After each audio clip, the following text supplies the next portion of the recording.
اعوذ باللہ من الشیطان الرجیم بسم اللہ الرحمن الرحیم الذین ينفقون اموالهم باللیل والنہار سرا وعلانیہ فلہم اجرہم عند ربہم ولا خوف علیہم ولا هم یحزنون الذین یأکلون الربا لا یقومون الا کما یقوم الذی یتخبطہ الشیطان من المس ذالک بأنہم قالوا انما البیع مثل الربا وأحل اللہ البیع وحرم الربا فمن جاءہ موعظۃ من ربہ فانتہی فلہ ما سلف وامرہ الی اللہ ومن عاد فاولئک اصحاب النار ہم فیہا خالدون یمحق اللہ الربا ویربی الصدقات واللہ لا یحب کل کفار اثیم ان الذین آمنوا وعملوا الصالحات واقاموا الصلاۃ وآتوا الزکاۃ لہم اجرہم عند ربہم ولا خوف علیہم ولا هم یحزنون یا ایہا الذین آمنوا اتقوا اللہ وذروا ما بقی من الربا ان کنتم مؤمنین فإن لم تفعلوا فأذنوا بحرب من اللہ ورسولہ وإن تبتم فلکم رؤوس اموالکم لا تظلمون ولا تظلمون وإن کان ذو عسرۃ فنظرۃ الی میسرہ وان تصدقوا خیر لکم ان کنتم تعلمون واتقوا یوما ترجعون فیہ الی اللہ ثم توفی کل نفس ما کسبت وہم لا یظلمون صدق اللہ العظیم۔ اللہ کے راستے میں مال خرچ کرنے کا تذکرہ گزشتہ سے پیوستہ رکوع سے چل رہا ہے۔ مال کا استعمال اجتماعی مفاد اور عام لوگوں کے لیے ہونا چاہیے۔ دنیا میں جتنی بھی کسی بھی درجے کی قدر رکھنے والی اشیاء، اجناس یا رقومات اور زر ہیں، وہ دراصل انسانی فائدے کے لیے ہیں، انسانی اجتماعی تقاضوں کی تکمیل کے لیے ہے۔ اس لیے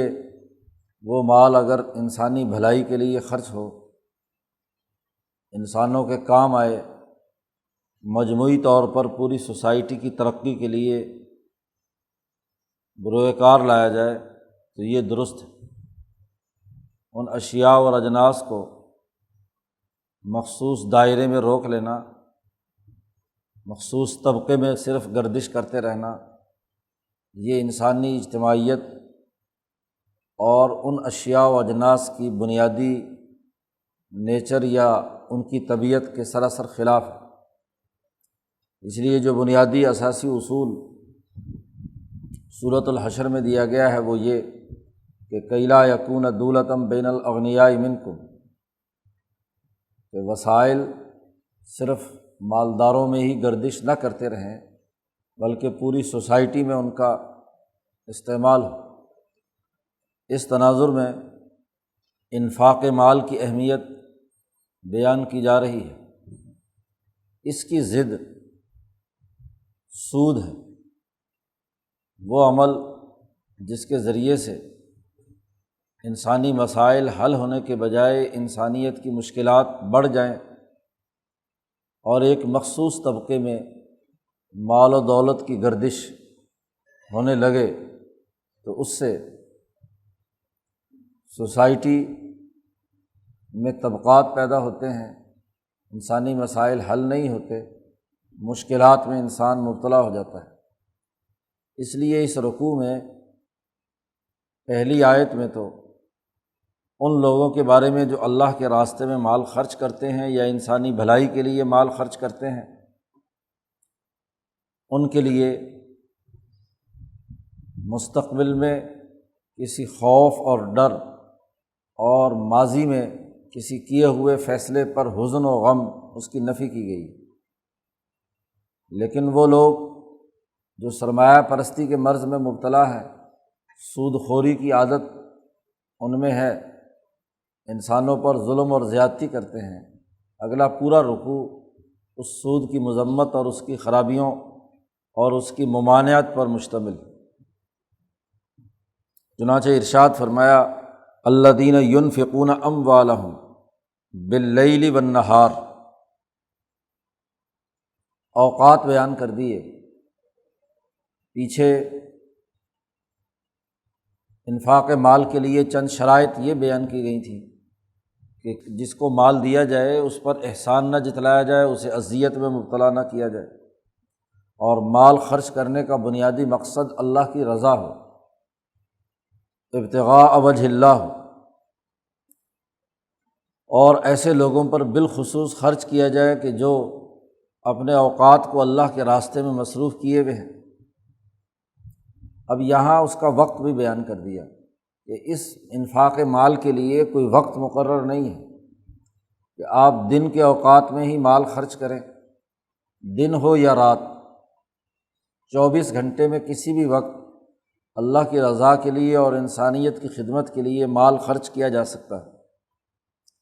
تو باللیل والنہار، جو لوگ اپنا مال خرچ کرتے ہیں رات اور دن، سرًا وعلانیۃً، مخفی طور پر چھپا کر اور ظاہری طور پر، جیسا کہ پیچھے ذکر ہو چکا کہ جیسی ضرورت ہو حکمت کے اصول پر مال خرچ کیا جائے، ضرورت محسوس ہو کہ مخفی طور پر دینا ہے تو تب، اور اگر اجتماعی طور پر مال خرچ کرنا ہے اور اس کے لیے ترغیب دینا مقصود ہے دوسروں کو تو علانیتاً بھی ہو سکتا ہے۔ تو مال خرچ کرتے ہیں دن رات، چھپا کر یا ظاہری، بڑی وسعت پیدا کر دی۔ دو ہی ممکنہ شکلیں تھیں، دو ہی اوقات تھے رات اور دن کے، چھپا کر یا ظاہری طور پر، یہ بھی دو ہی شکلیں تھیں۔ تو جیسے بھی مال خرچ کیا جاتا ہے فَلَهُمْ أَجْرُهُمْ عِنْدَ رَبِّهِمْ، تو ان کے لیے ان کا اجر ان کے رب کے پاس، اللہ تبارک و تعالیٰ کی طرف سے انہیں پورا اجر ملے گا، جس کا اس پوری کائنات پر حکمرانی کا نظام قائم ہے، تو اپنے اس حکمرانی کے نظام کے ذریعے سے وہ ان کو پورا اجر دے گا، دنیا میں بھی ان کے کاروبار اور مال میں برکت پیدا ہوگی اور آخرت میں بھی اس کے لیے اجر ہے۔ دنیا میں جو سب سے اہم ترین اس مال کے خرچ کرنے کا نتیجہ نکلے گا وہ یہ کہ لا خوف علیہم ولا ہم یحزنون، انہیں مستقبل میں کسی بات کا ڈر نہیں ہوگا، خوف میں مبتلا نہیں ہوگا۔ وہی افراد اور اقوام خوف میں مبتلا ہوتی ہیں جو لوٹ کھسوٹ کا کام کرتی ہیں۔ جب آپ انسانی بھلائی کا کام کرتے ہیں اور انسانوں کے ساتھ محبت رکھتے ہیں تو لوگ بھی آپ کے ساتھ محبت رکھتے ہیں، تو پھر آپ کو کسی سیکورٹی کی ضرورت نہیں ہے، آپ کھلے عام پبلک کے اندر تمام لوگوں سے گھل مل سکتے ہیں۔ لیکن اگر آپ لوگوں کا استحصال کر کے لوٹ کھسوٹ کریں، ان پر زیادتی کریں، سود خوری کریں، سرمایہ پرستی میں مبتلا ہوں، صرف اپنا ہی لالچ پیش نظر ہو، تو دوسرے لوگوں کے دلوں میں آپ کے خلاف کوئی نہ کوئی نفرت اور بغض ضرور ہوگا، اور وہ اس کے نتیجے میں آپ خوف زدگی کی حالت میں ہوں گے۔ اس لیے بڑے بڑے سرمایہ دار اور لوٹ مار کرنے والے لوگ بڑے بڑے محلات اور بڑی بڑی عمارتیں بناتے ہیں سیکورٹی کے لیے، خوف زدہ، کیونکہ عوام کے ساتھ ان کا کوئی براہ راست تعلق نہیں ہوتا، عوامی لیڈرشپ نہیں ہوتی، تو وہ سیکورٹی کے حصار میں زندگی بسر کرتے ہیں اور وہاں بھی خوف زدہ ہوتے ہیں۔ تو جو انسانی بھلائی کا کام کرے گا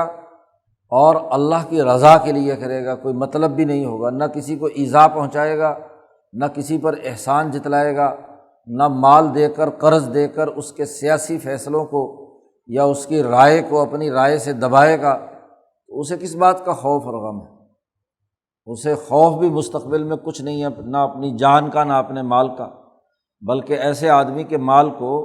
یا ایسی قوم کے مال کا تو باقی لوگ بھی تحفظ کریں گے کہ بھئی یہ اس کے پاس جو فائدہ ہوتا ہے وہ پوری انسانیت کے لیے نفع کی بات ہوتی ہے۔ وَلَا هُمْ يَحْزَنُونَ، اور ماضی میں کسی کیے ہوئے ایسے فیصلے پر وہ غمگین بھی نہیں ہوگا، اسے غم بھی کوئی لاحق نہیں ہوگا۔ غم کا تعلق ماضی کے کسی عمل سے ہے، تو چونکہ اس نے اپنی زندگی صاف ستھری انسانی فلاح و بہبود میں خرچ کی ہے، اس لیے ماضی کے کسی غلط فیصلے پر وہ غمگین بھی نہیں ہوگا، اور آئندہ مستقبل میں اسے کوئی خوف بھی نہیں ہوگا۔ یہ حالت تو اس انسان کی ہے، اس جماعت کی ہے جو اللہ کے راستے میں مال خرچ کرتے ہیں دن رات، اور چھپا کر یا ظاہر جیسے بھی شکل ہو۔ اس کے بالمقابل وہ افراد ہیں جو سرمایہ پرستی اور سود خوری کے مرض میں مبتلا ہے۔ قرآن حکیم کی نزول کے وقت یہ سود خوری کا مرض عام تھا، دولت ایک مخصوص طبقے میں مرتکز ہو کر رہ گئی تھی، مالداروں کے درمیان اس کی گردش تھی، اور اس کی سب سے بڑی وجہ یہی تھی کہ وہ سود خوری کے مرض میں مبتلا تھے، لوگوں کو محتاج بناتے اپنے نظام کے ذریعے سے، اور وہ اپنے احتیاجات کی تسکین کے لیے، ضروریات کے لیے لوگوں سے، ان طاقتور لوگوں سے قرضہ مانگتے، پھر سود در سود اس کے اوپر چڑھتا چلا جاتا، اور وہ غریب بیچارے یا تو ان کو غلام بنا لیا جاتا، یا ان کی جائیداد اگر کوئی مال تھوڑا بہت ہے تو وہ ضبط کر لیا جاتا۔ تو سب سے پہلے تو قرآن حکیم نے یہاں سود خور کی جو خوف زدگی کی حالت ہے اور غم اور مصیبت کی حالت ہے، اس کو ایک مثال کے ذریعے سے یہاں واضح کیا ہے۔ الذین یأکلون الربا،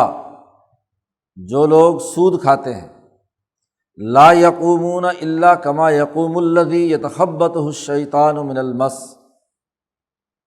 وہ نہیں اٹھیں گے مگر اس حالت میں جیسا کہ وہ آدمی اٹھتا ہے کہ جس کو شیطان یا جن لپٹ جائے، یتخبطہ، اس کو پاگل بنا دے شیطان۔ پاگل پن اور دماغی خبط انسان کو خوف زدگی اور غم دونوں کے مرض کا یہ نتیجہ ہوتا ہے۔ جب آدمی خوف زدہ ہوتا ہے کسی جن سے یا شیطان سے، اس کے خیال کے مطابق وہ شیطان مسلط ہوا ہے یا نہیں، لیکن ایسے آدمی جو انسانوں کا استحصال کرتا ہے، سود خوری کرتا ہے، لوگوں کے مالوں پر ڈاکہ ڈالتا ہے، ہر وقت اسی ادھیڑ بن میں لگا رہتا ہے کہ دوسرے سے کس طریقے سے پیسے نکلوانے ہیں بغیر کسی عوض کے، تو اس کی حالت پاگلوں کی سی ہوتی ہے۔ وہ اس طریقے سے روزانہ صبح کو اٹھتا ہے جیسے ایک پاگل پن کا دورہ شروع ہوا ہوا اسے۔ اب مال یا اجناس اور اشیاء یا روپیہ پیسہ وہ تو انسانیت کے فائدے اور احتیاجات کی تسکین کے لیے ہوتا ہے، لیکن اس کے دماغ میں کیا ہوتا ہے کہ اس پر زیادہ سے زیادہ قبضہ کروں اور اس سے زیادہ دولت کمانے کی کوشش کروں، مال حاصل کرنے کی کوشش کروں۔ تو وہ بجائے انسانی سوچ رکھنے کے یا انسانی احتیاجات اور ضروریات کو پورا کرنے کے، وہ ان ضروریات اور احتیاجات کے نتیجے میں اپنے مفاد اور اپنے پرافٹ اور اپنے لالچ کے اندر مبتلا ہو جاتا ہے۔ وہ 99 کے پھیر میں مبتلا رہتا ہے، سوتا ہے تو تب، اٹھتا ہے تو پھر اسی چکر میں مبتلا ہو جاتا ہے صبح سے شام تک۔ تو جیسے پاگلوں کی طرح مارا پھر رہا ہوتا ہے کہ وہ تلاش کرتا ہے، اور پاگل یا شیطان کا بنیادی کام ہے انسانوں کی انسانیت کو مفلوج کر دینا، وہ انسانی قدر سے نکل کر شیطانی عمل میں یا شیطان کے ساتھی بن جائے۔ شیاطین الجن انسانوں میں سے شیاطین الانس بنانے کے لیے کردار ادا کر رہے ہوتے ہیں کہ انسان اپنی انسانیت کے دائرے سے انس و محبت، انسانوں کے ساتھ خیر خواہی اور بھلائی کے دائرے سے نکل کر یہ شیطنت کے دائرے میں آ جائے۔ شیطنت کا بنیادی ہدف ہی یہ ہے کہ وہ دشمنی کرتا ہے، اس لیے شیطان کو شیطان اسی لیے کہا جاتا ہے کہ اس نے آدم سے دشمنی کا اعلان کیا،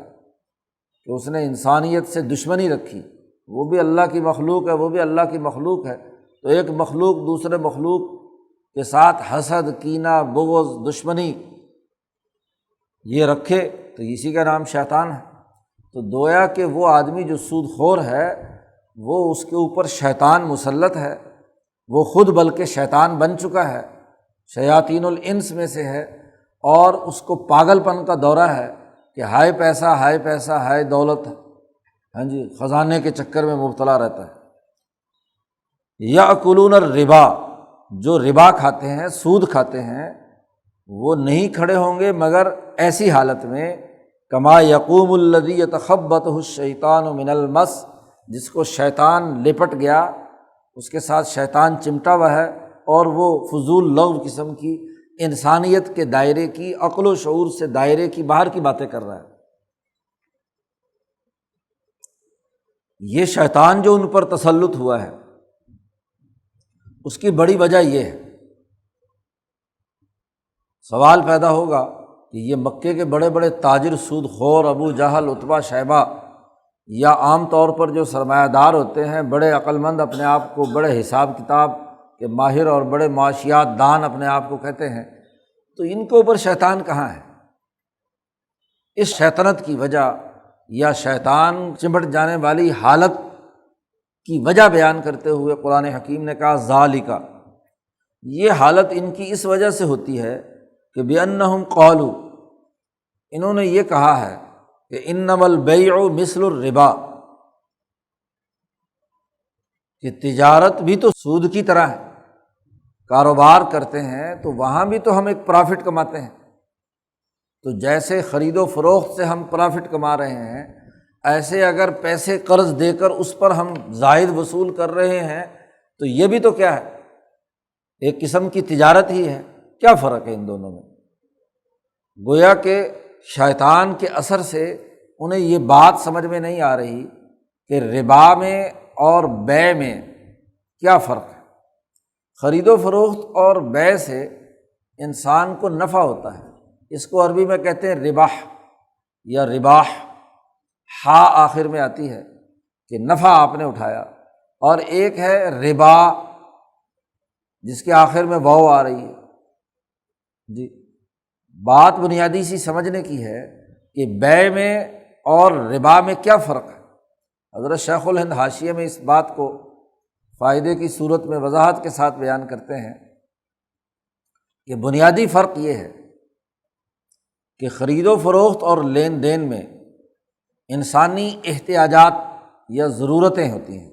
ان ضرورتوں کی وجہ سے اگر جنس مختلف ہو گئی اور قدر مختلف ہو گئی اشیاء کے درمیان،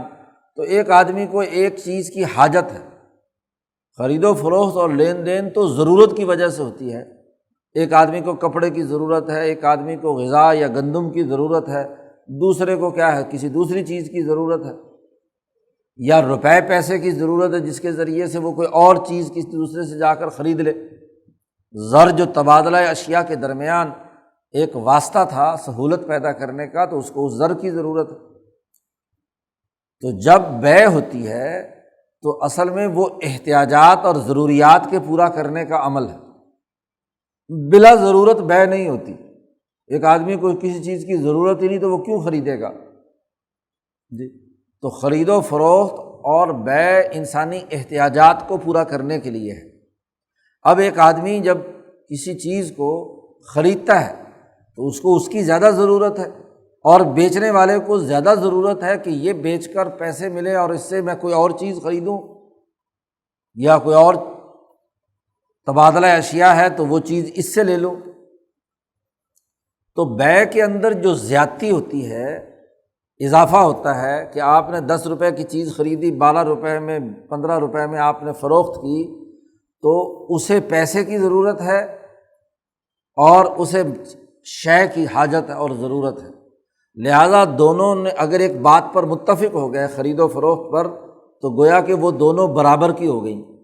اب 15 روپے کا عوض وہ چیز ہو گئی جو چیز اس نے خریدی ہے، کیونکہ اس کو ضرورت اور حاجت ہے۔ اور دوسرے یہ بھی ہے خرید و فروخت میں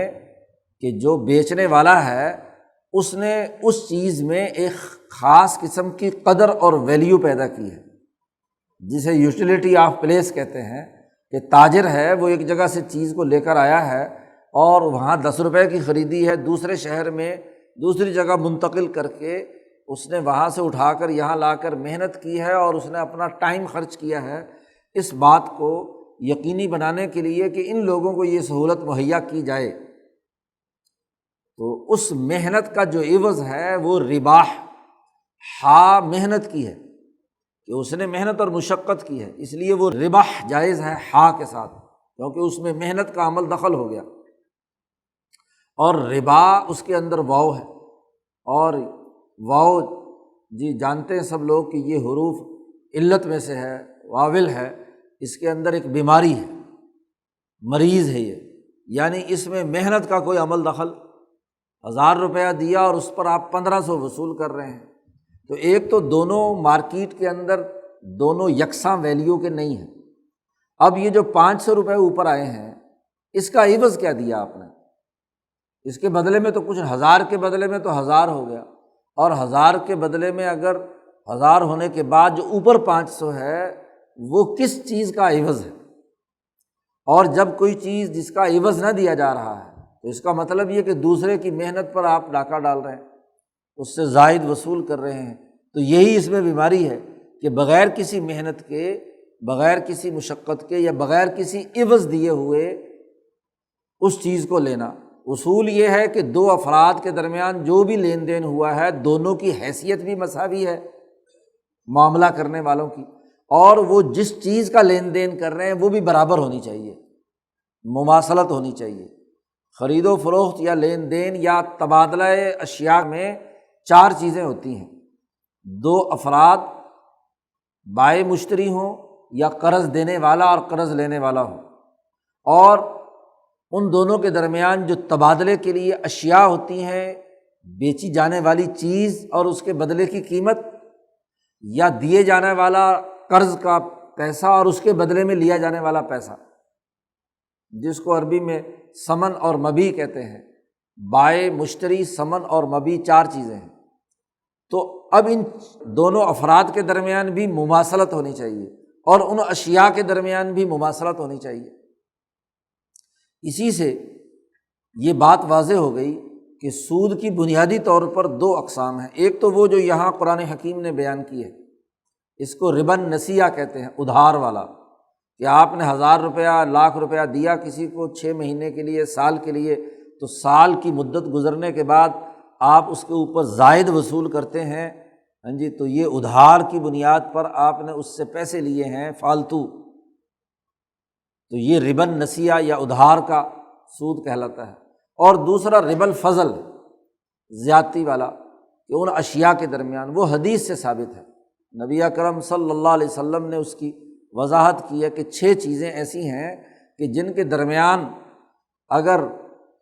آپس میں ہی تبادلہ کیا جائے، ہاں جی، تو گندم کا گندم سے، جو کا جو سے، نمک کا نمک سے، چاندی سونا، یہ 6 چیزیں ہیں جن کے درمیان اگر اسی طریقے سے تبادلہ کیا، سونا دے کر سونا لیا، کھجور دے کر کھجور لی، گندم دے کر گندم لی، جو لے کر جو لیا، تو اب اس میں زائد جائز نہیں ہے کہ 1 سیر گندم دے کر 2 سیر گندم لی جائے، 1 کلو کھجور دے کر 2 کلو کھجور لی جائے، ہاں جی، سونے کی ایک مقدار دے کر اس سے زائد سونا لیا جائے،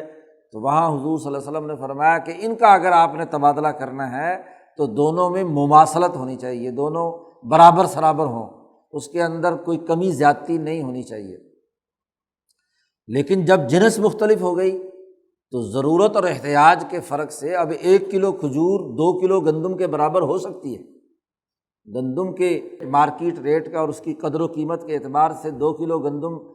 1 کلو ہاں جی کھجور کے بدلے میں لی جا سکتی ہے یا دی جا سکتی ہے، وہاں اضافہ جائز ہے، اس لیے جائز ہے کہ ضرورت جو ہے، احتیاج وہ بھی، اور چونکہ جنس بدل گئی اور اس کی ویلیو بدل گئی، اس کی غذا کی نوعیت بدل گئی، اس لیے تبادلہ اس کا جائز ہو گیا۔ تو یہ لوگ یہ کہتے ہیں، یہ ان کے اوپر جو خبط سوار ہے وہ یہ کہ یہ سود بھی تو بیع ہی ہے، یا بے بھی تو سود ہی ہے۔ اگر سود ناجائز اور حرام آپ قرار دیتے ہیں تو اگر خرید و فروخت اور لین دین ہو تو اس میں بھی اضافہ جائز نہیں ہونا چاہیے۔ آپ بس جتنے کی چیز خریدیں اتنی کی آگے بیچ دیں۔ تو تجارت کو تم جائز قرار دیتے ہو اور سود کو تم ناجائز قرار دیتے ہو، تو یہ ایسی بات نہیں۔ ان کے شیطانی اثر یہ ہے کہ دونوں کے درمیان فرق اور امتیاز نہیں سمجھ رہے۔ بے میں محنت اور مشقت ہے، جد و جہد اور کوشش ہے، اور سود میں کوئی محنت اور مشقت کا عمل نہیں ہے۔ اور دوسرا یہ کہ سود میں کوئی اس کے بدلے میں کوئی چیز نہیں دے رہے، بے کے اندر بدلے میں چیز دے رہے ہیں۔ اس لیے اللہ پاک نے اس کا جواب دیتے ہوئے جو بات فرمائی وہ یہ کہ احل اللہ البیع وحرم الربا، یہ بات بالکل واضح ہے۔ حالانکہ اللہ نے بیع کو حلال قرار دیا ہے، تجارت اور لین دین کو حلال قرار دیا ہے، اور وحرم الربا، اور سود کو حرام قرار دیا ہے۔ اب اس کی وجوہات نبی اکرم صلی اللہ علیہ وسلم کی بہت سی احادیث سے معلوم ہوئی، اور پھر قانون اور ضابطہ یہ سامنے آیا کہ ہر وہ قرض جو اس قرض کے بدلے میں کسی بھی درجے کا کوئی نفع حاصل کرے تو وہ سود ہے۔ کل قرض جر نفعا فہو ربا، ہر قرض جس کے بدلے میں قرض دینے والا کسی بھی قسم کا کوئی فائدہ اٹھاتا ہے تو وہ دراصل سود خوری کے زمرے میں آ جاتا ہے۔ تو اللہ پاک نے دو ٹوک حکم دے کر واضح کر دیا کہ بیع حلال ہے اور ربا اور سود حرام ہے۔ فمن جاءہ موعظۃ من ربہ، جو آدمی اس کے پاس اس کے رب کی یہ نصیحت پہنچ گئی اور اس نے اس کو تسلیم کر لیا، فانتہا، اور رک گیا، آئندہ سود خوری پر اس نے پیسے نہیں چڑھائے، فلہ ما سلف،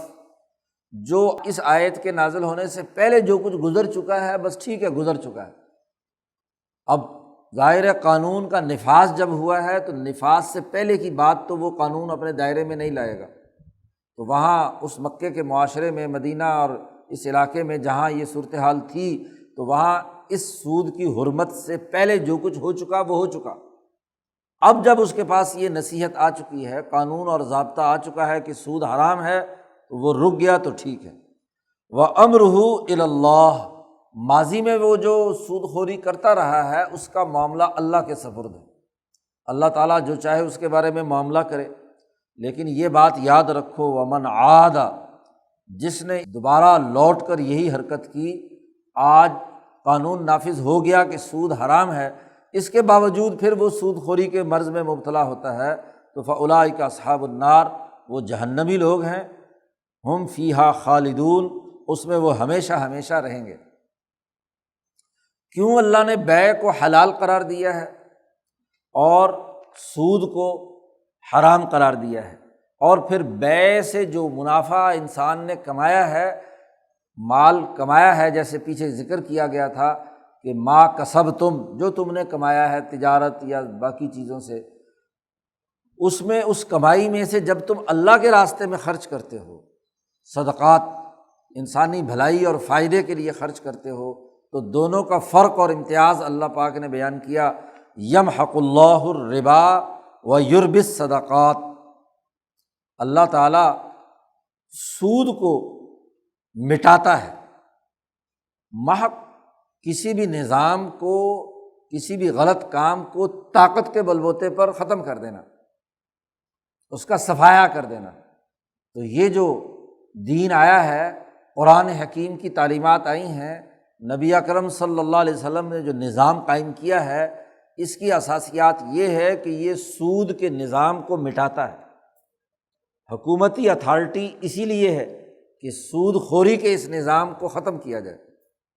اور وہ یربی الصدقات، اور صدقات اور جو اللہ کے راستے میں تم مال خرچ کرتے ہو اس میں اضافہ کرتا ہے۔ اب قرض دینے والا قرض دے کر لوگوں پر ظلم ڈھاتا ہے،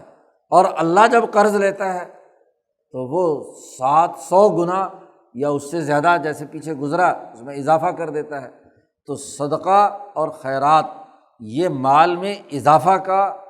سبب بنتا ہے، اور سود خوری یہ مال کے اندر تباہی، بربادی اور مٹانے کا کام کرتا ہے، کیونکہ یہ جو دلی تنگی ہے، ہاں جی، یہ جو بخل ہے اور لالچ ہے یہ اس پورے عمل کو کیا ہے ختم کر دے گا۔ آپ غیر فطری عمل یعنی لوگوں کی جیبوں سے بغیر عوض کے کتنے عرصے تک دولت سمیٹ سکتے ہیں؟ ہوگا یہ کہ آہستہ آہستہ وہ دولت مرتکز ہو کر ایک مخصوص طبقے میں آنا شروع ہوگی اور لوگوں پہ غربت آئے گی، ان میں قوت خرید نہیں ہوگی،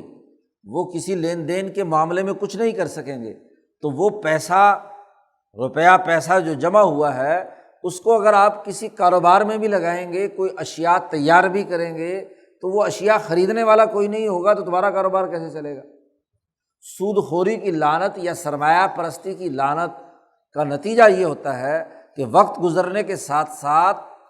سرمایے کا حجم بڑھتا چلا جاتا ہے اور اس کو استعمال کرنے والے وہ محدود ہوتے چلے جاتے ہیں۔ اسی لیے جس کو آج معاشیات کی اصطلاح میں تجارتی چکر کہا جاتا ہے جی، جس کے نتیجے میں کیا ہے تباہی بربادی آتی ہے۔ ہم اسی سرمایہ داری اور سود خوری نظام کی پچھلی 200 سال کی تاریخ اٹھا کر دیکھیں تو ہر 30-40 سال کے بعد اس کے اندر ایک بحران کی کیفیت پیدا ہوئی کہ جتنا نچوڑنا تھا اتنا نچوڑ لینے کے بعد لوگوں کے پاس جب قوت خرید نہیں ہے تو وہ مال وافر مقدار میں پڑا ہوا ہے تو کساد بازاری خسارہ شروع ہو جاتا ہے، جیسے ابھی 2008 کے اندر دنیا میں ہوا۔ سود خوری کے اس نظام مارگیج سسٹم کی وجہ سے ہی پورا مالیاتی نظام تباہ و برباد ہونا شروع کیا ہوا، دنیا بھر کی بہت ساری معیشتیں تباہ ہو گئیں، بڑی بڑی کمپنیاں دیوالیہ ہو گئیں۔ تو سود خوری کا یا سرمایہ پرستی کا یہ نظام یہ اللہ تعالیٰ اسے مٹاتا ہے، کیونکہ جب انسانیت کی اکثریت اس میں شریک نہیں ہے تو آہستہ آہستہ وہ تباہی بربادی کی طرف چلا جاتا ہے۔ جبکہ انسانی بھلائی کے لیے آپ خرچ کریں گے تو اس کے ذریعے سے لوگوں میں قوت خرید پیدا ہوگی، لوگوں میں استطاعت پیدا ہوگی، وہ جو صحیح طریقے کا کاروبار ہے، لین دین ہے، اس کی گردش پوری ہوگی، روپیہ پیسہ اجناس اور اشیاء پوری سوسائٹی کے اندر یکساں طور پر گردش کریں گے تو یہ معاشیات کا خون جب انسانی رگوں کے اندر دوڑے گا تو اس سے مزید اضافہ ہوگا، مزید تخلیقی صلاحیتیں بڑھیں گی، لوگوں کو پوری غذا ملے گی تو نئی نئی چیزیں، نئے نئے ترقیات کا عمل آگے بڑھے گا۔ یربی الصدقات واللہ لا یحب کل کفار اثیم، اور اللہ محبت نہیں رکھتا، خوش نہیں ہوتا ہر اس آدمی سے جو ناشکرا ہے، کفار۔ حضرت شیخ الہند نے ترجمہ کیا جو اپنی نعمتوں کا شکریہ ادا نہیں کرتا، یعنی مال تو دیا تھا انسانی بھلائی کے لیے، مال تو آیا تھا انسانی ضروریات کو پورا کرنے کے لیے، اب اپنی ذمہ داری سے عہدہ برا ہونے کے بجائے ذمہ داری سے روگردانی کرنا، یہی ناشکری ہے۔ اسیمن، اور گناہ گار ہے، یعنی غیر ذمہ دارانہ اس کا رویہ ہے، جو اس کے ذمے فرائض اور حقوق انسانیت کے تھے دنیا کے ہر مذہب میں، اسی لیے سود کو حرام قرار دیا گیا۔ ایسی لوٹ مار کو جو انسانی تباہی بربادی کی ہو، کوئی دنیا کا نظام اس کو درست اور جائز نہیں سمجھتا۔ بھائی اگر تم منی لانڈرنگ کو ناجائز قرار دیتے ہو تو سود کو کیوں ایسے جائز قرار دے رہے ہو؟ باقی معاملات کو، چوری اور نقب زنی کو تم ناجائز قرار دیتے ہو تو یہ بھی تو چوری ہے۔ ایک چوری وہ ہے جو کوئی آدمی کسی کے مکان میں سے چیزوں کو نکال کر لے جائے، ڈاکہ ہے جو سر عام اس کے پاس سے چھین کر لے جائے۔ آپ دوسرے سے عوض دیے بغیر اس کی چیز کھینچ رہے ہیں تو یہ بھی تو ڈاکہ ہے، یہ بھی تو اس کے حقوق پر زد لگانا ہے، توڑنا ہے، تو یہ بھی تو ایک اسم ہے، یہ بر نہیں ہے، ذمہ داری سے عہدہ برا ہونے کا عمل نہیں ہے۔ تو ایسے آدمی کو اللہ پاک قطعی پسند نہیں کرتا۔ اور جب اللہ کی پھٹکار ہو جائے، حاکم مطلق، احکم الحاکمین، شہنشاہ مطلق اس کائنات کا، اس کے نزدیک ایک آدمی انسانیت کے دائرے سے نکل جائے تو بھلا اس پر سوائے شیطان کے مسلط ہونے کے اور کیا ہوگا؟ کیونکہ اللہ کی انوارات و تجلیات اور اللہ کی طرف سے اس کے اوپر تعلق منقطع ہو گیا تو اللہ کے مقابلے میں جو انسانوں کو گمراہ کرنے والا شیطان ہے اسی کا سایہ پڑے گا نا، وہی اس کا دماغ خراب کرے گا، اس کو لپٹ جائے گا۔ تو دو ہی راستے ہیں، یا رحمانی قوتیں انسان کے ساتھ وابستہ ہوتی ہیں یا شیطانی قوتیں ہوتی ہیں۔ تو اگر رحمان کی محبت ختم ہو گئی تو شیطان اس کے اوپر مسلط ہو گیا۔ تو یہ وجہ بیان کر دی قرآن حکیم نے کہ یہ آدمی شیطانوں کی طرح پاگل بن کر سرمایہ کی ہوس اور دولت اور 99 کے پھیر میں کیوں مبتلا ہو جاتا ہے۔ ان الذین آمنوا وعملوا الصالحات، بے شک وہ لوگ جو ایمان لائے اور اس ایمان کے تقاضے کے تحت انہوں نے صحیح عمل کیے، اللہ کی حکمرانی پر ایمان و یقین ہے، اور اللہ نے جو حکم انسانیت کے فائدے کے لیے دیا ہے اس کو مان کر اس کے مطابق انہوں نے عمل کیا۔ وَأَقَامُوا الصَّلَاةَ، اور اللہ سے تعلق قائم کرنے کے لیے نماز کا نظام قائم کرتے ہیں۔ وَآتَوُا الزَّکَاةَ، اور انسانی بھلائی کے لیے جو اللہ نے رزق دیا ہے اس کو انسانیت کے فائدے کے لیے خرچ کرتے ہیں، زکوٰۃ ادا کرتے ہیں۔ زکوٰۃ کا ایک اصطلاحی مطلب ہے کہ 2.5% ہر حال میں دینی ہے، اور ایک زکوٰۃ وہ ہے جس کے ذریعے سے مال پاکیزہ ہوتا ہے، یعنی صدقہ اور خیرات، یعنی انسانی بھلائی کے لیے اپنے مال کو خرچ کرنا۔ اب آپ کے پاس اگر ضرورت سے زائد پیسے ہیں تو ان کو اپنے ساتھی، اپنے دیگر دوسرے بھائی کو آپ استعمال کے لیے دے دیں، جس کو کہتے ہیں قرضہ حسنہ، تو قرض حسنہ کے طور پر دیں، وہ بیچارہ اپنی ضرورت پوری کر لے، اور جب ضرورت پوری ہو جائے تو اس سے آپ اتنے پیسے واپس لے لو۔ فالتو لینے کا کیا مطلب؟ اس سے مال پاکیزہ ہوتا ہے، تو یہ بھی زکوٰۃ ہے۔ لہم اجرہم عند ربہم، ان کے لیے ان کا اجر ہے ان کے پروردگار کے پاس۔ اور پھر دوبارہ فرمایا ولا خوف علیہم ولا ہم یحزنون، انسانی بھلائی کے لیے جو مال خرچ کرتا ہے، اللہ پر صدق دل سے ایمان رکھتا ہے، اس کی حکمرانی کو مانتا ہے، اس کے لیے نہ مستقبل کا خوف ہے نہ ماضی کا کوئی غم ہے۔ یہاں سود خور کی حالت کا نقشہ کھینچ کر بیع کو حلال قرار دینے اور سود کو حرام قرار دینے کا حکم پیچھے سود خوروں کے ضمن میں بیان کیا تھا۔ احل اللہ البیع وحرم الربا، اب یہاں واضح اور دو ٹوک حکم مسلمانوں کو دیا جا رہا ہے کہ آج سے پہلے جو کچھ تم سود خوری کا کام کرتے رہے ہو وہ ممنوع ہے۔ یا ایھا الذین آمنوا، اے ایمان والو، اتقوا اللہ، اللہ سے ڈرو، اللہ کی حکمرانی تسلیم کرو، اس کے احکامات کی پابندی کرو۔ وذروا ما بقی من الربا، آج کے بعد کوئی بھی سود تمہارا کسی پر باقی ہے تو اس کو چھوڑ دو۔ ان کنتم مؤمنین، اگر تم واقعی مسلمان ہو، اللہ پر ایمان لانے والے ہو، تو آج کے بعد سود کا لین دین ختم۔ حضور اقدس صلی اللہ علیہ وسلم نے اس بات کا اعلان کر دیا کہ میں تمام کے تمام، کسی کا کسی پر اگر کوئی قتل کا تھا اور اس کا انتقام لینے کا تھا تو وہ سب جو بدلہ لینے یا انتقام یا معاملات تھے وہ سب میں معاف کرتا ہوں۔ سب سے پہلے میں اپنا قریش کا، بنی ہاشم کا فلاں فلاں معاملہ ختم کرتا ہوں۔ اسی طرح حضور نے فرمایا کہ جو فلاں فلاں قرض ہم نے لینا تھا اور اس کا سود وود تھا وہ سب ختم کرتا ہوں۔ تو گویا کہ جیسے ہی یہ حکم نازل ہوا تو تمام لوگوں کو حکم دے دیا گیا کہ وہ جو کوئی کسی کا لین دین سود لینے کا تھا وہ سب چھوڑ دو، بس ختم۔ فَإِن لَّمْ تَفْعَلُوا، اگلی بڑی سخت بات فرمائی، اگر تم یہ کام نہیں کرو گے، نہیں چھوڑتے، تو پھر تیار ہو جاؤ۔ فَأْذَنُوا بِحَرْبٍ مِّنَ اللَّهِ وَرَسُولِهِ، اللہ اور اس کے رسول کے ساتھ جنگ لڑنے کے لیے تیار ہو جاؤ۔ لڑائی کے لیے تیار ہو گئے، تمہاری لڑائی اب اللہ اور اس کے رسول کے ساتھ ہوگی۔ گویا کہ سود خوری کے نظام کے خلاف قتال ہے، کفر کے خلاف نہیں، ظلم کے خلاف ہے۔ لا اکراہ فی الدین، عقیدے کا جبر نہیں ہے، لیکن اگر سرمایہ داری کا نظام، طاغوتی نظام تم نے قائم کیا ہوا ہے تو اب جنگ کے لیے تیار ہو جاؤ۔ اس کے لیے جبر ہے، اس کے لیے طاقت کا استعمال ہے کہ یہ ظلم کا نظام، یہ سرمایہ پرستی کا نظام باقی نہیں رہ سکتا۔ فَإِن لَّمْ تَفْعَلُوا، اگر تم یہ سود خوری نہیں چھوڑتے تو فَأْذَنُوا بِحَرْبٍ مِّنَ اللَّهِ وَرَسُولِهِ، حضرت نے ترجمہ کیا تیار رکھو، ہو جاؤ لڑائی لڑنے کے لیے اللہ اور اس کے رسول سے۔ اب اللہ اور اس کا رسول تم سے اور رسول کی پوری جماعت تمہارے سے جنگ لڑے گی۔ تو گویا کہ اعلان جنگ کر دیا سود خور کے خلاف، سرمایہ پرستی کے خلاف۔ وَإِن تُبْتُمْ، اور اگر تم نے توبہ کر لی، توبہ کرتے ہو،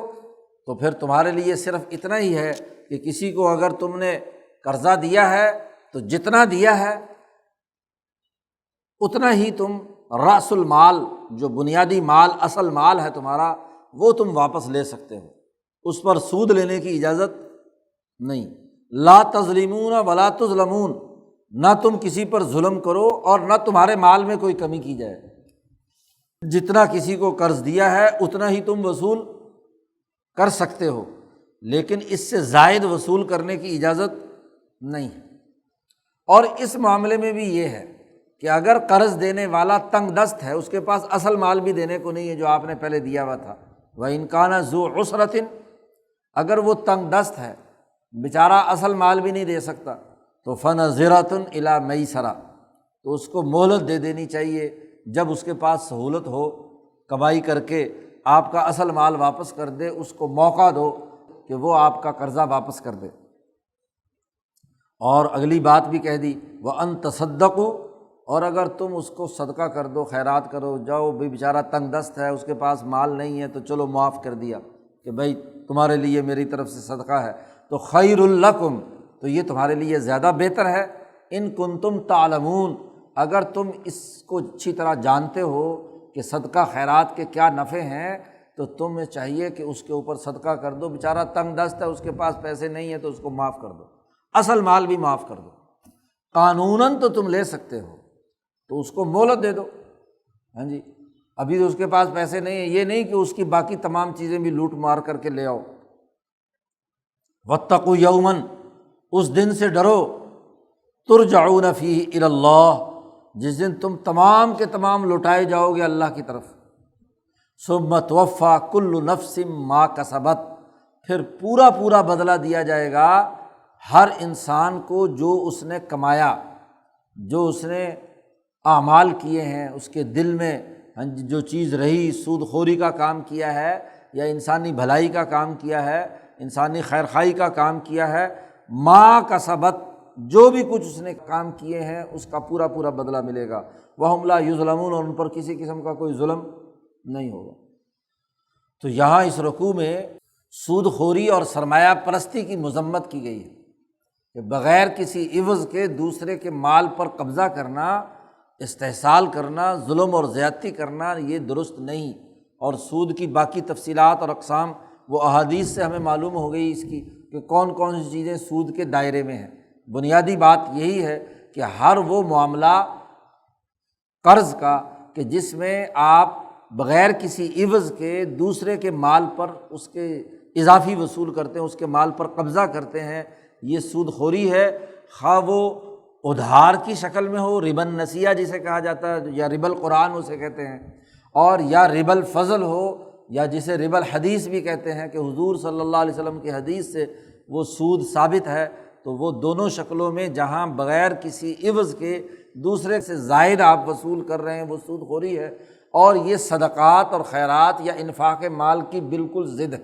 جو معاشرہ سود خوری کے مرض میں مبتلا ہو وہ کبھی انفاق مال کا عمل نہیں کرتا۔ اچھا، سود خوری یا سرمایہ پرستی کے ذریعے سے بہت زیادہ دولت اکٹھی کر لی جائے اور پھر نمود و نمائش اور یہ بات بتلانے کے لیے کہ ہم بڑے انسان دوست ہیں، صدقہ اور خیرات کے نام پر چیزیں بانٹی جائیں، تو لوگوں کا استحصال کر کے تھوڑا بہت صدقہ اور خیرات کے نام پر دے دیا جائے تو یہ بھی کوئی درست بات نہیں ہے۔ اسی لیے حرام مال سے صدقہ اور خیرات کرنا یہ الٹا انعام کا تو کیا فائدہ بنے گا، اس سے الٹا عذاب کا سبب بن جاتا ہے۔ تو اس رکوع میں سود کی مذمت اور حرمت بیان کی گئی ہے، اور یہاں اس کو اللہ اور اس کے رسول کے ساتھ اعلان جنگ بتلایا گیا ہے۔ حدیث پاک میں اس سے بھی بڑی سخت بات حضور صلی اللہ علیہ وسلم نے فرمائی کہ سود کے 70 سے اوپر کچھ درجے ہیں، اور ربا 70 درجہ، ایسرها ان ينكح الرجل امه، کم سے کم درجہ سود کا وہ ایسا ہے، اس کی خرابی ایسی ہے جیسا کہ کوئی آدمی اپنی ماں سے زنا کرے، منہ کالا کرے۔ تو کون آدمی ہے جو اس بات کو گوارا کرے گا، اپنی ماں کے ساتھ منہ کالا کرنے کا عمل؟ تو سود خوری بھی اسی طریقے سے ہے کہ ماں جایا ہی ہے، آدم کی اولاد ہے، اس کے ساتھ تم نے ظلم اور زیادتی کی ہے کہ اس کے بغیر کسی عوض کے اس کے مال پر قبضہ کیا، اس کو تنگی اور مصیبت میں مبتلا کیا۔ تو سینکڑوں احادیث میں سود کی مذمت اور اس کی خرابیاں بیان کی گئیں، اور قرآن حکیم نے صاف طور پر اعلان جنگ کر دیا سود خوری اور سرمایہ پرستی کے اس نظام کے خلاف۔ ایک اور بات بھی سمجھ لینی چاہیے کہ محض جو ایک مخصوص دائرے کے اندر صرف سود کی ایک خاص تعریف کے دائرے کے اندر کہا جاتا ہے کہ یہ سود ممانعت ہے، سرمایہ پرستی کا پورا عمل، ہر قرض جو کسی بھی درجے میں نفع اٹھا رہا ہے وہ سود ہے، تو اس سے پورا سرمایہ پرستی کا نظام مشکوک ہو جاتا ہے۔ جی آج دنیا بھر کی ریاستوں پر عالمی طاقتیں قرضہ دے کر ان سے فائدے اٹھاتی ہیں، بگاڑ لیتی ہیں۔ جی قرضہ دے کر دوسرے کو اپنا تابع بنا لینا اور پھر اس سے نفع اٹھانے کے ادھر ادھر کے طریقے اختیار کرتی ہیں۔ تو یہ جو ایڈم اسمتھ کا بنایا ہوا سرمایہ داری نظام ہے، یہ مکمل سود خوری اور مکمل طور پر استحصال پر مبنی ہے۔ اس کے باقی نظام کو برقرار رکھنا اور کسی ایک ظاہری شکل کو یا کسی ایک معاملے کو سود ڈکلیئر کر کے باقی اسلامی مرافع اور اسلامی بینکنگ اور اسلامی فلانے کے ذریعے سے اسے جائز جواز بخشنا، یہ درست بات نہیں ہے۔ پورا سسٹم جو استحصال کا عمل کر رہا ہو وہ سب کا سب ناجائز اور حرمت ہے، اور اس کے خلاف اللہ اور اس کے رسول کا اعلان جنگ ہے۔ اللہ تعالیٰ قرآن حکیم کو سمجھنے اور اس پر عمل کرنے کی توفیق عطا فرمائے۔ اللہم صلی علی